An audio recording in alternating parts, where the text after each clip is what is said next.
Hello, thank you. Welcome to A Conversation With. This is a education series where we're going to have different bowlers from different levels come and have a conversation with us. And the point of the conversation is going to be to learn a little bit about them, a little bit about bowling, and a little bit about some knowledge that they may have that may help you become a better bowler. Man, look, we got a special guest in the building today. PBA Hall of Famer, legend, like my childhood idol growing up, Parker Bohn III. Welcome to the Creating the Difference Education Center. Well, thanks. I appreciate it, Ron. Man, look, I got to start by just telling you a little bit about like my story. I heard you were coming in the area, and I was like, man, if we could just spend a few minutes talking about you and your legacy and how kind of some of the influence you've had on myself growing up. I just wanted to talk to you for a few minutes. So I'm a left-hander, and I remember, watching you bowl on TV. And I have a couple of specific memories. I remember one, you throwing a purple Rhino Pro, and that was my favorite ball. Like that was my favorite ball. As a matter of fact, that was the first reactive ball I think Brunswick made. It was. And I remember like that ball was just like very, very different. Because prior to that, most everybody was using urethane bowling balls. And then I remember the teal Rhino Pro. And I remember that ball was a very, very like everybody had to have that ball. That was a mainstay for sure. That ball was really, really good. I just remember just growing up, like, man, you were so smooth. Your ball would hit the lane. You would never hear it hit the lane.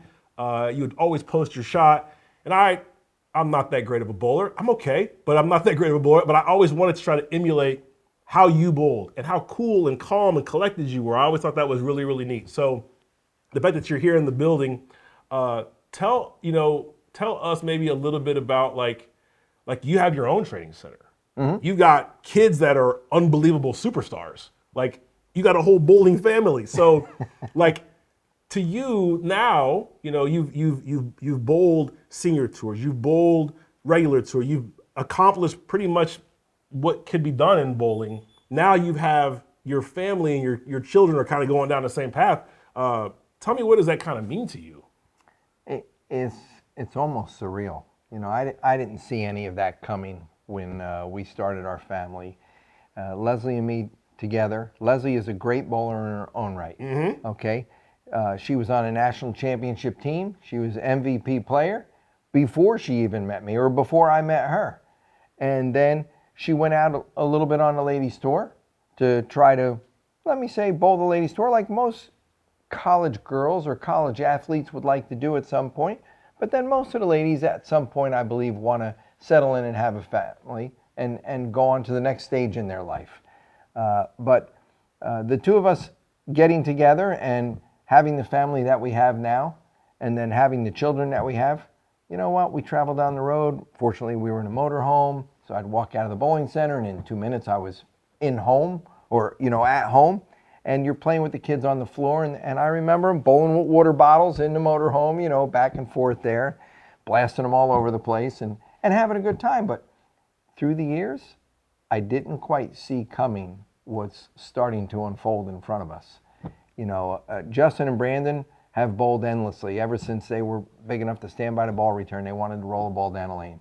And Sydney, on the other hand, she was in the bowling center. She'd be at the bowling center at the ball return.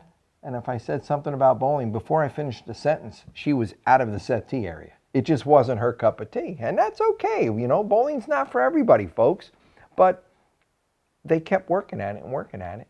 And then the boys had some success at Junior Gold. They really liked it. They thrive on it. They want to be better and better each and every time they're out there. And one year we're at Junior Gold and Sydney goes, well, these girls aren't bowling very good. And we looked right at her and we said, well, what gives you the right to say that? You don't bowl. She goes, well, I feel like I could beat them. And we go, well, you have to start bowling. How about if I tell you she was 11? And she goes, well, by golly, when I go back home, Dad, you're going to drill me a bowling ball. We went back home 3 days later. I drilled her. She asked me, can you drill me a ball? Sure. She goes out there and starts bowling. The very next year at Junior Gold, she just missed the top 16. Wow. So, from her aspect, or even from a parent, from Leslie and my aspect, that was pretty cool. So now we roll forward, and the kids have had success. Fortunately, Brandon's won junior gold 3 times. He just won the U22 division, so theoretically, I guess you could say he was won it 4 times. Justin won junior gold a couple of years ago. Sydney made the TV show. Okay, she didn't win, but the one thing that she did this year, I think, is actually more successful than anything. She bowled her way on the Junior Team USA. Wow. And if I look at our family right now, all 5 of us, Leslie, it started with Leslie because she was on Team USA way before Parker was. But all 5 of us now have been on Team USA, and that's pretty. That's amazing. I'm getting chills thinking about that. Yeah, that's amazing. Well, let's let's talk about that. So, you have a title with your son. Yeah. Yeah, that just this past weekend, he asked me about bowling this over-under tournament a couple of months ago, and I was like, well, yeah, we look at the schedule, and we're going to make it work. And, we get out there, and Justin, everybody says, how do you decide which boy you're going to bowl with? Yeah. Well, I knew that I was bowling the holiday doubles with Justin. So, trying to even things out, Brandon wants me to bowl this over-under tournament with him. I'll go out and I'll go bowl with him. Well, we get there and we start bowling, and we're bowling pretty decent. I mean, overall, Brandon, the last couple of months, has been pretty much into his own. Yeah. He's doing fine. And I'm just trying to hold my own. When I say hold my own, I know I can go out there and hold my own on the lanes. But when I watch my ball go through the pins and it's thud, and I watch his ball go through the pins and it's an explosion getting down at the other end, there's a little bit of a difference there, when you're sitting there listening to him. So he's doing just fine, and I'm doing okay. The next thing you know, we end up leading the tournament after qualifying, and started a little slow the next day for match play. But we weren't really, I told him bluntly, I said, dude, we're not connecting on all 8 cylinders. You get it a little bit, I get it a little bit, but we got to start putting all these pieces together. And just by a little conversation that we had, all of a sudden, we started soaring to the top, and we bowled 300. He finished the game. Oh, wow. I'll say that. Wow, okay. We bowled 300 there. And then when we bowled for the title, we were the tournament leaders. And I told him, I said, it wasn't for me striking that first frame. I didn't set you up in the right way. We wouldn't have won the tournament. But as it was, I didn't throw another strike the rest of the way. We were kind of going Dutch after the double. Oh, okay. He needed a double 9 in the 10th for us to seal the deal. And he got up in the 10th and he struck out. So I'm here to tell everybody, especially for all the viewers at home, he earned it for us. It wasn't Dad that earned it. Brandon got up there and threw all 3 strikes. That there is pretty incredible. That is amazing. That is amazing.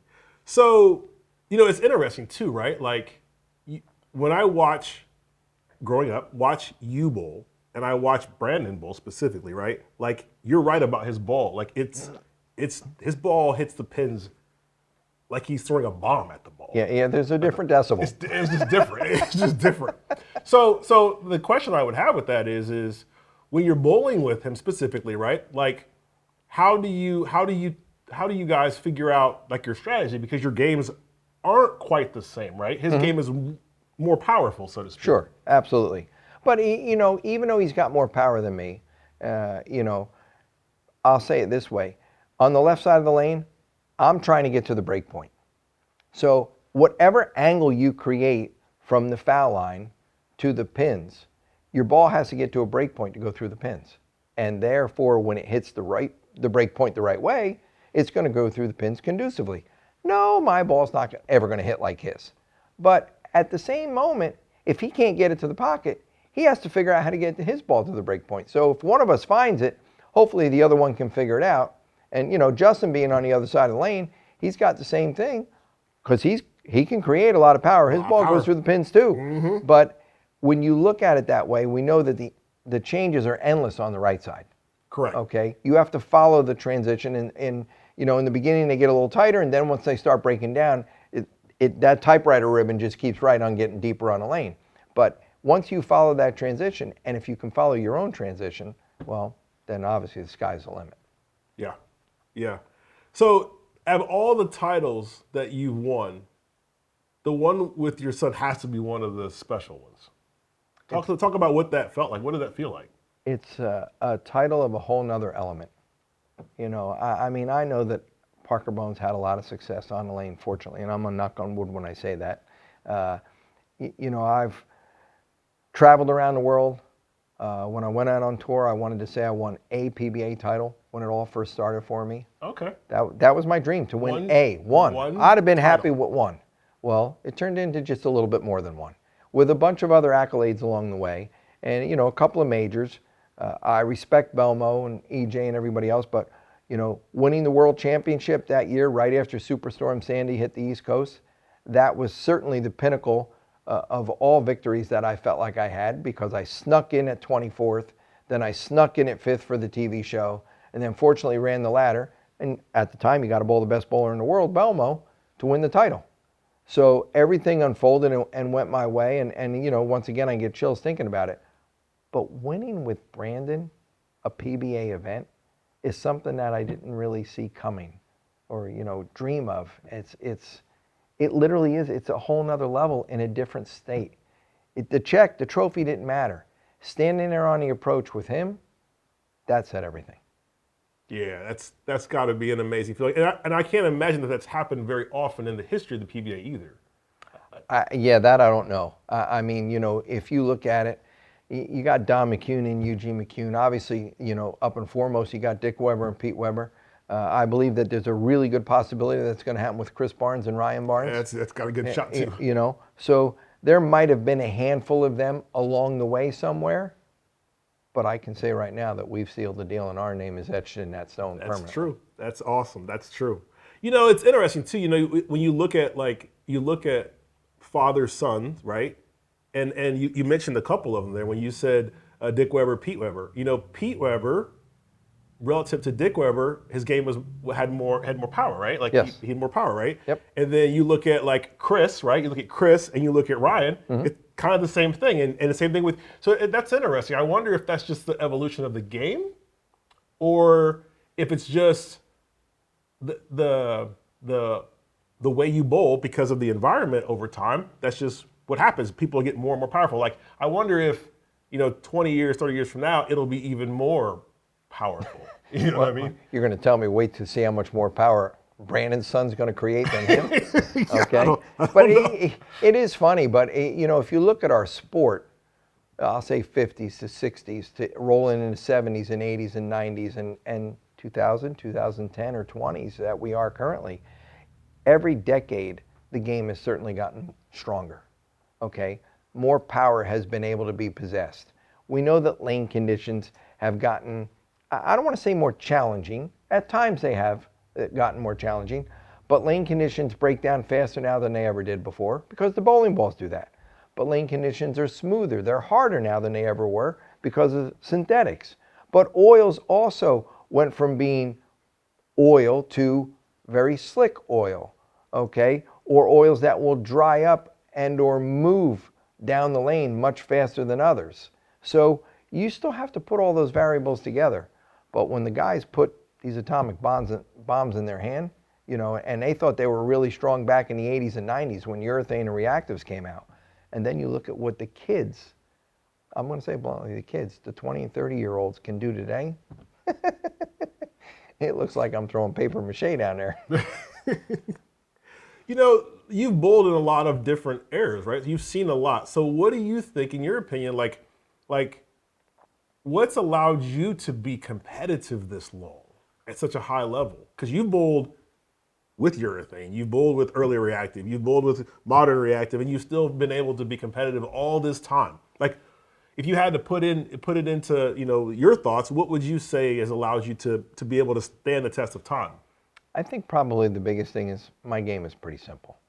Okay, I started out on tour. I had a 5-step approach, and John Jowdy of all people, and John Jowdy, Yep. or you remember him, may he rest in peace. He looked at me one day. My mom asked him to help me out, and he said, "Well, why do you take 5 steps?" I said, "It's my momentum step." He goes, "But you don't do anything with the ball, so let's get rid of it." And in a matter of, I'll say bluntly, a half an hour to an hour, he got rid of that 1 step for me, because I know there's a lot of great players that use 5 steps, and some of them use more. Okay, but for me, it cleaned something up, and I worked at it real hard. The very next week, I made my first top 24 on tour. Really? Was it divine intervention, or was there something in the water that made all of that happen? So if it worked once, you know what? If it's not broke, don't fix it. I stuck with it. I can go to 5 steps right now just like that because it feels that natural to me. But I've been bowling 4 steps for the last 30 or 35 years out on tour. And because my game is simple, obviously I want to try to create some power on the ball. I don't have power like Jason Couch, and you know Jason very good, one of my roommates for a number of years out on tour there, and I could never possess what Jason could. But keeping my ball under control, more importantly, keeping my mechanics and solid finish at the foul line, I learned that from Dave Davis. Put that all together there. Johnny Petraglia taught me how to play lanes. Mark Roth gave me some tips on shooting spares. How could you go wrong when you got 3 great Hall of Famers like that? Fortunately for me, living within 30 minutes of me growing up as a kid. Wow. Wow. Take it for what it's worth. Become waffle ears. Close your mouth, open up your eyes and ears. You stand nothing to do but learn. What you do with it is up to you at that point. That's awesome. That's awesome. Parker, is there anything like if you were a new bowler, right? If you had a new bowler come into your center and they wanted to learn, what would you give a newbie that was coming in that wanted to learn about bowling? What would you tell them? I think the biggest thing that we try to tell them is the basics, okay? They got to understand basics, or you got to learn how to walk before you learn how to run. So if you can learn how to get from the back of the approach, wherever you start, to the foul line, and then post it with some sort of consistency, now you can start maneuvering or changing balls and changing hand positions and playing different lane conditions and patterns. And depending what goes on, the elements just continue to get bigger and larger and vast, you know, left and right all the way around. But if you don't learn the basics in the beginning, how do you figure out the game at the end? You know, somebody can throw it hard and straight down the middle. Like I told you about the young lady that we have at home. She just started bowling about 3 months ago. And she sent me a message the other day. She actually bowled a bunch of games and averaged about 137 for the game she bowled. But a month earlier than that, she takes her brother, and her brother goes down the lanes, and he shoots 160 every game because he can throw 20 miles an hour down the middle. Now, he might have some of the basics down, but she's learning how to bowl, how to get her ball to pick up, how to make her ball hook, and then she's learning the maneuvers on how to make the spares. So even though her brother will always have more power than her, because she's not very tall, she's only about 4'5" or 4'6", she's a short young lady, but more importantly though, she's learned how to play the sport from start to wherever she gets to. That's awesome. Parker, man, I appreciate you coming out here spending a little bit of time with us. Tell everybody where your center is located and how to be able to get in touch if they want to get a lesson from you. They can go to checking us out. We're at Bohn's Elite Training or Rev Rates inside of Howell Lanes. It's actually the center that I grew up in back at home. So everybody's known me since I was literally this tall back here behind this table to whatever I am right now. But Johnny Petraglia bowls there as well. Oh, wow. He's been there for 25 years, maybe longer by now. I don't know that exact answer. But you can come there and check us out. I promise you that there's something that we can teach you about your game to make you a better player and really understand it. But equally as important, Ron, you know, our son Justin, he's changed a lot of the things that he does. He puts out a bunch of YouTube stuff and whatnot. So, folks, we just started it, Bohn Legacy. Make sure you go check it out. Justin will keep things rolling on forward. There's going to be a lot of endless things that we're going to put out there. Some of them fun, some of them are going to be useful information, but we're going to give you a little more insight into the Bohn family. Awesome, awesome. Parker, I appreciate you coming here talking to us, man. It's just amazing to be able to talk to a person that's got so much knowledge about the game and who has an entire family who is just absolutely amazing at the sport of bowling. Thank you. Well, I appreciate it. Hopefully I can still do it for another decade. All right. Thanks again. You're welcome.